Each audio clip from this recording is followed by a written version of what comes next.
یہ شیخین کے پہاڑی سلسلہ سے ہو کر ابو سفیان تک آیا تھا۔ اندر سے کوئی ہمارے کام کی خبر لائے ہو؟ ابو سفیان نے پوچھا، اور یہ کہا کہ ہمارے ساتھ ساتھ چلو اور اتنی اونچی آواز میں بولو کہ میرے یہ تینوں نائب بھی سن سکیں۔ مسلمانوں نے شہر کے دفاع اور آبادی کے تحفظ کے جو انتظامات کر رکھے ہیں وہ یوں ہیں۔ یہودی جاسوس بولا، یہ تو تم جانتے ہی ہوگے کہ مدینہ چھوٹی چھوٹی بستیوں اور ایک دوسرے سے ملے ہوئے قلعوں کا شہر ہے۔ مسلمانوں نے اپنی عورتوں اور بچوں کو ان پیچھے کے قلعوں میں بھیج دیا ہے۔ خندق پر نظر رکھنے کے لیے مسلمانوں نے 200 سے لے کر 250 تک افراد پر مشتمل کشتی پہرے کا انتظام کر رکھا ہے۔ یہ افراد تلواروں، پھینکنے والی برچھیوں اور تیر کمانوں سے مسلح ہیں۔ انہوں نے علاقے تقسیم کر رکھے ہیں جس میں وہ سارا دن اور ساری رات گشت کرتے ہیں۔ جہاں سے بھی تم خندق کو عبور کرنے کی کوشش کرو گے وہاں مسلمانوں کی ایک بڑی تعداد جمع ہو کر اتنے تیر اور برچھیاں برسائے گی کہ تم لوگ سوائے بھاگنے کے کچھ نہ کر سکو گے۔ ایسا بھی ہو سکتا ہے کہ راتوں کو مسلمانوں کے جیش خندق عبور کر کے تم پر شب خون مار کر واپس چلے جائیں۔ عبداللہ بن ابی کیا کر رہا ہے؟ ابو سفیان نے پوچھا۔ اے قریش کے سردار، یہودی جاسوس بولا، اتنی عمر کے باوجود تم لوگوں کو نہیں سمجھ سکے۔ عبداللہ بن ابی ایک منافق ہے۔ مسلمان اسے منافقین کی جماعت کا سردار کہتے ہیں اور ہم اسے یہودیت کا غدار سمجھتے ہیں۔ اس نے مسلمان ہو کر ہم سے غداری کی تھی۔ مسلمانوں میں جا کر اس نے تمہارے حق میں ان کو دھوکے دیے۔ اگر احد کی جنگ میں تم جیت جاتے تو وہ تمہارے ساتھ ہوتا، مگر مسلمانوں کا پلہ بھاری دیکھ کر اس نے تم سے بھی اور یہودیوں سے بھی نظریں پھیر لی ہیں۔ تمہیں ایسے آدمی پر بھروسہ نہیں کرنا چاہیے جو کسی مذہب کا وفادار اور پیروکار نہ ہو۔ خالد کو محاصرے کا منظر یاد آنے لگا۔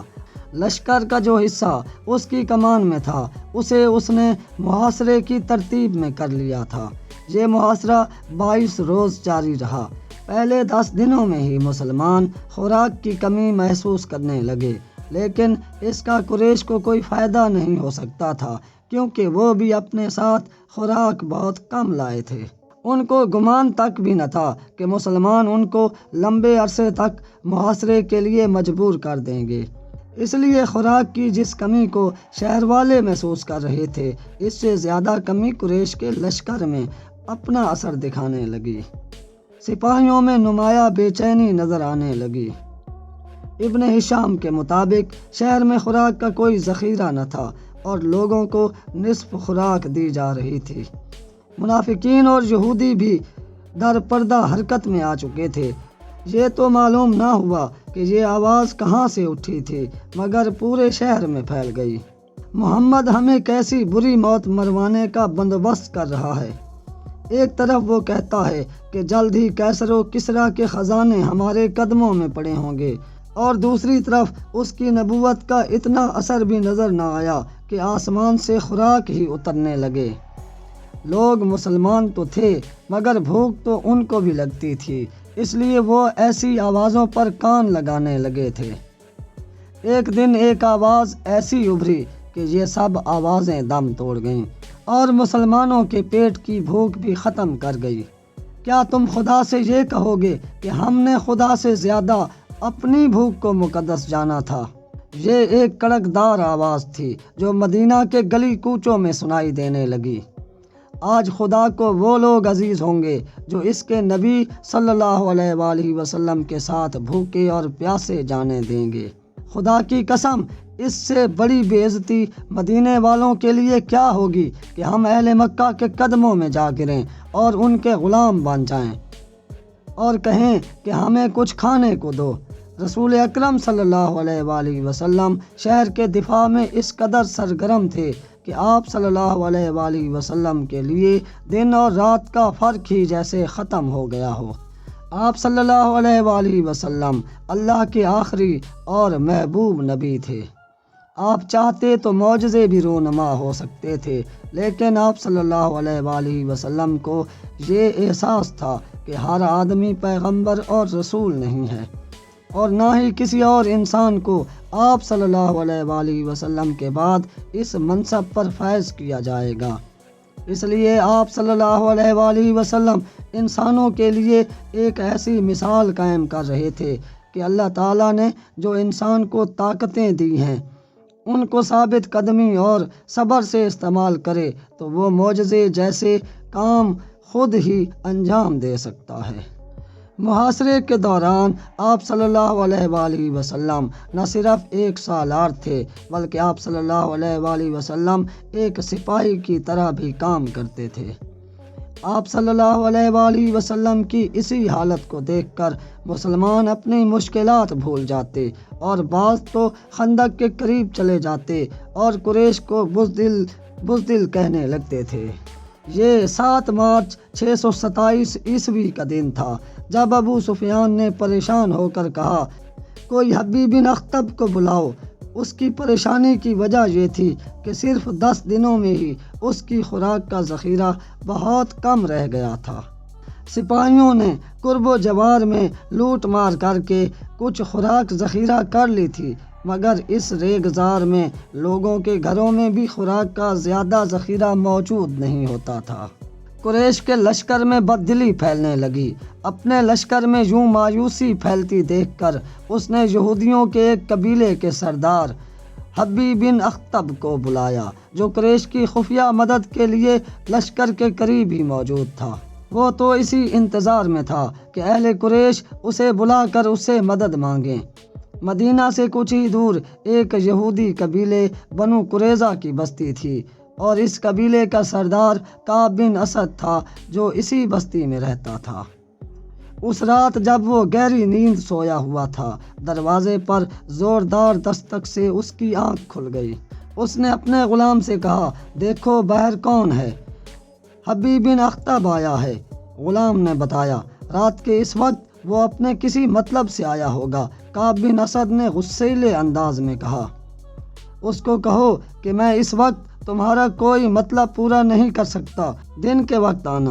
بنو قریظہ نے مسلمانوں سے دوستی کا اور ایک دوسرے کے خلاف جنگ نہ کرنے کا معاہدہ کر رکھا تھا۔ اس معاہدے میں بنو قینقاع اور بنو نذیر بھی شامل تھے، لیکن وہ معاہدے کی خلاف ورزی کرنے کی وجہ سے مسلمانوں کی سزا پر شام کو بھاگ گئے تھے۔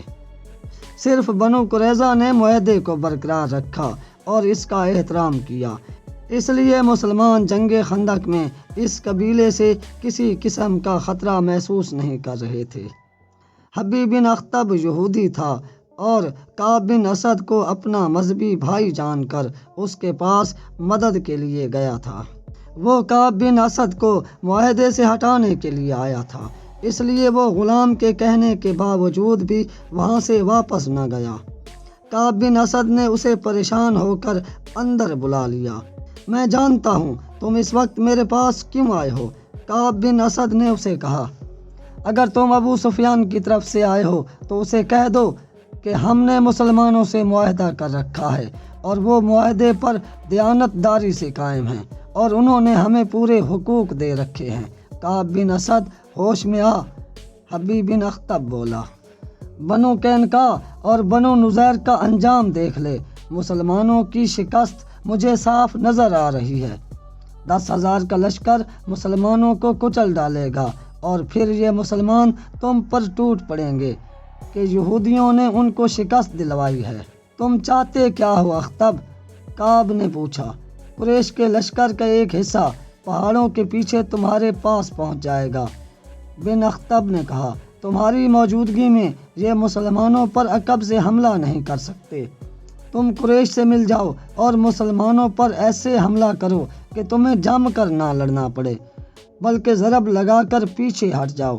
اس سے مسلمانوں کی توجہ تمہاری طرف ہوگی اور قریش کا لشکر خندق عبور کر کے اندر آ جائے گا۔ اگر میں تمہاری بات مان لوں اور ہمارا حملہ وہ کام نہ کر سکے جو تم چاہتے ہو تو پھر جانتے ہو مسلمان ہمارا کیا حشر کریں گے؟ کعب بولا، ابو سفیان نے سوچ سمجھ کر تم سے معاہدہ کرنے کا سوچا ہے۔ اگر مسلمانوں نے تم پر حملہ کیا تو قریش کا ایک دستہ تمہاری حفاظت کے لیے موجود رہے گا۔ وہ دستہ شب خون مارنے والے میر سپاہیوں پر مشتمل ہوگا جو مسلمانوں کو تمہاری طرف آنکھ تک اٹھانے کی مہلت بھی نہیں دے گا۔ تم مجھے اتنے بڑے خطرے میں ڈال رہے ہو جو میرے قبیلے کو تباہ کر دے گا۔ کعب بن اسد بولا، تمہارا قبیلہ تباہ ہو یا نہ ہو، اہل قریش تمہیں اتنی قیمت دیں گے جو تم نے کبھی سوچی بھی نہ ہوگی۔ یا خود قیمت بتاؤ، جو کہو گے، جس شکل میں کہو گے تمہیں وہ قیمت مل جائے گی اور تمہارے قبیلے کو پورا تحفظ ملے گا۔ مسلمان اگلے چند دنوں میں ختم ہو جائیں گے، تم اس کا ساتھ دو جو زندہ رہے گا اور جس کے ہاتھ میں طاقت ہوگی۔ کعب بن اسد آخر یہودی تھا، اس نے زر و جواہرات کے لالچ میں حبیب بن اخطب کی بات مان لی۔ قریش کا کوئی سپاہی ہماری بستی کے قریب نہ آئے، کعب بولا، ہم مسلمانوں پر شب خون مارتے رہیں گے اور ان کو پتہ بھی نہیں چلے گا کہ یہ شب خون کون مار رہا ہے۔